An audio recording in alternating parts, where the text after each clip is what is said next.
Hey guys, Zane here with another quick one take review, and today I wanted to talk about Jay-Z's The Black Album.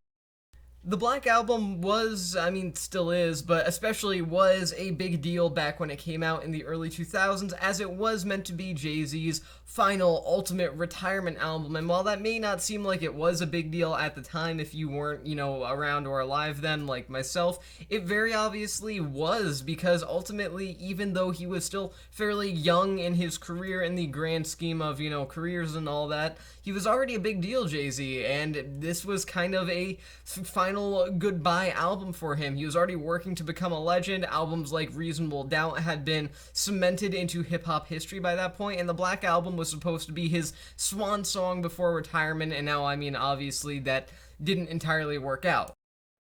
He's worked on albums like American Gangster, 444 since then. He did Watch the Throne with Kanye, and a very popular song about someone in Paris. Not that I remember who or anything like that.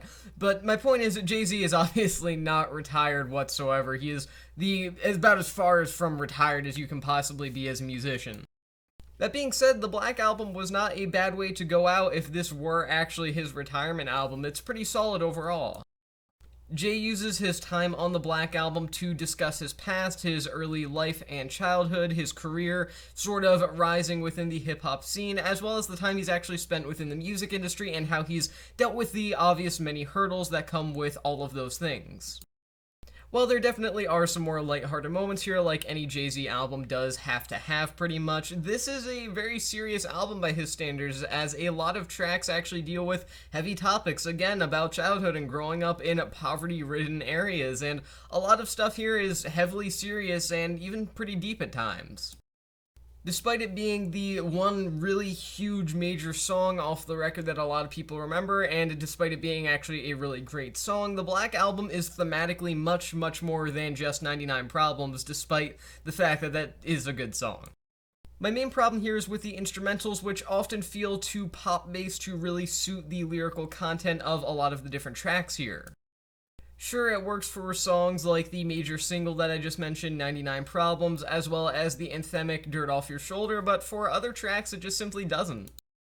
Songs like Moment of Clarity, Justify My Thug, My First Song are all tracks that deal with varying serious topics to varying degrees of how seriously Jay takes those topics, but my point still stands: serious topics that need heavier or darker beats than what is actually being provided. This is ultimately something that does drag down the album slightly, and also results in me giving the Black Album by Jay-Z 3.5 stars out of 5. My one take on the Black Album is that although it is a great album in the means that Jay-Z is a great rapper and that he is a very, very strong lyricist who reflects on his life in a very impressive and strongly emotional manner throughout this listen, there are still some beats here that don't really suit the topics being presented, and it's hard to take seriously something that's about crime or seriousness or mental illness even when there are kind of average pop rap beats from the 2000s backing them up. So again, 3.5 stars out of 5, and with that being said, that's the end of this quick review, and I'll see you guys in the next one.